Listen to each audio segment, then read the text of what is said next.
বাজারের গরুর মাংস থেকে ছড়িয়ে পড়েছে অ্যানথ্রাক্স, জীবন তামা হয়ে যাবে। খুবই গুরুত্বপূর্ণ, মনোযোগ দিয়ে শোনার বিনীত আহ্বান করছে এবং দয়া করে শেয়ার করে ছড়িয়ে দিবেন যেন সবাই সচেতন হয়, সবার টনক নয়, মরার পরে পরে নড়ে লাভ নেই। 6 অক্টোবর 2025 বাংলাদেশ প্রতিদিন পত্রিকার থেকে পড়ছি, খুবই গুরুত্বপূর্ণ।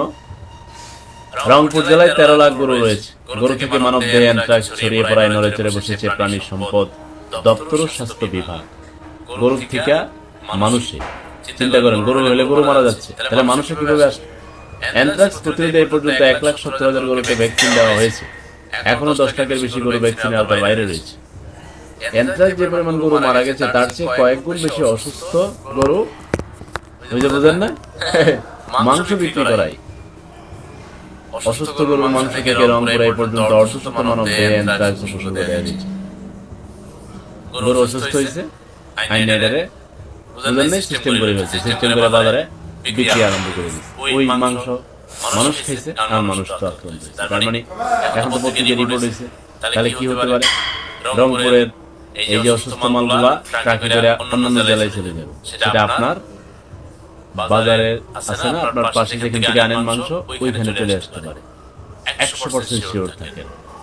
আমি আমার একটা অভিজ্ঞতা মাঝখানে বলে দিই। আমার এক ছাত্র কম্পিউটার ক্লাসে আসতো না প্রায় 1 সপ্তাহ, ফোন দেন 1 সপ্তাহ পরে আসছে। কি অবস্থা আপনার? 1 সপ্তাহ কেন এরকম করলেন? স্যার বিশাল সমস্যা, গরুটা তো এরকম অসুস্থ হয়ে গেছে। এখন গরুর কি অবস্থা? স্যার এটা বিক্রি করে দিচ্ছি।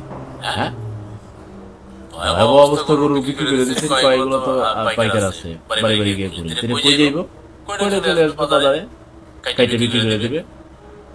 এটা আরো আগের ঘটনা শেয়ার করলাম, এই কারণে আপনাকে বলছি আপাতত বাজার থেকে গরুর মাংস কেনার ক্ষেত্রে সাবধানতা অবলম্বন করে নাইলে খায়েন না, একটু থামেন। কারণ এটা হয় থামাইতে হবে ওই অমানুষগুলারে, নাইলে যারা যারা ওই মাংস ব্যবসা করে বাজারে তারা মিল্লা ঘোষণা দিতে হবে না।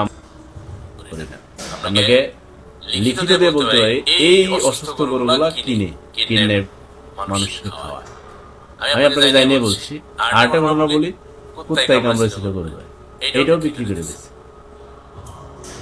আচ্ছা, বাংলাদেশ কি করবেন? এই পর্যন্ত অর্ধশত মানুষের দেহে অ্যানথ্রাক্সের উপসর্গ দেখা দিয়েছে। অর্ধশত, বুঝেন?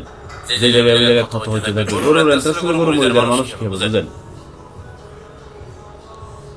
রংপুর প্রাণী সম্পদ বিভাগের সূত্র, রংপুর জেলার 8 উপজেলায় প্রতিদিন 250 গরু জনগণকে খাওয়ানো হয় বাজারে বিক্রির সিস্টেম। এখন ছড়িয়ে পড়েছে পীরগাছা, মিঠাপুকুর, কাউনিয়াতে ছড়ায় পড়ছে। এখন এটা তো পত্রিকায় রিপোর্ট হয়ে গেছে আজকে। আমি কথা বলছি, আরো মিডিয়া কথা বলছে, এটা এখন রংপুর থেকে অসুস্থ গরুগুলো বিভিন্ন জেলায় বোধহয় চলে যেতে পারে, এবার আপনার এখানে আসতে পারে। এটা বাংলাদেশ, এটা বলে শেষ নাই। এখানে আপনাকে কিভাবে আস্তে করে দুনিয়া থেকে সরিয়ে দেওয়ার সিস্টেম আপনারই ভাই করে ফেলতে পারে। এর মধ্যে এই অ্যানথ্রাক্স আক্রান্ত গরুগুলো এখন বিভিন্ন বাজারে পাঠিয়ে দিচ্ছে, নিজেরা মানুষকে খাওয়াচ্ছে। এর চেয়ে ভয়াবহ অপরাধ আরো হতে পারে না, কিন্তু করবে। এটা বাংলাদেশ। প্রশাসন ঘুমে, কারবার সারি বলেছে, যারা এই ব্যবসাগুলো করে তারা তো মানুষ না। আপনি তো মনে হয় যে সব আশরাফুল মাখলুকাত না, শয়তানুল মাখলুকাত আছে, যারা মানুষ টুপি কিন্তু অন্য রকম, অন্য কিছু। তো অ্যানথ্রাক্সের ব্যাপারটা খুব ছোট করে নিয়েন না, গরু মরে যাচ্ছে, মানুষ বাঁচবে না। তো আপাতত কি করবেন? গরুর মাংস বাজার থেকে কিনবেন না, না, না। নাহলে গরুর মাংস ব্যবসায়ীরা করলে আপনারা ঘোষণা দিবেন যে আমরা অসুস্থ, গরু আপনাদেরকে খাওয়াবো, ঘোষণা দিবেন, টাঙ্গায় রাখবেন, চরিত্র ভালো করবেন। নাহলে আমি বলবই যে বাজার থেকে আপাতত গরুর মাংস কিনবেন না, না, না।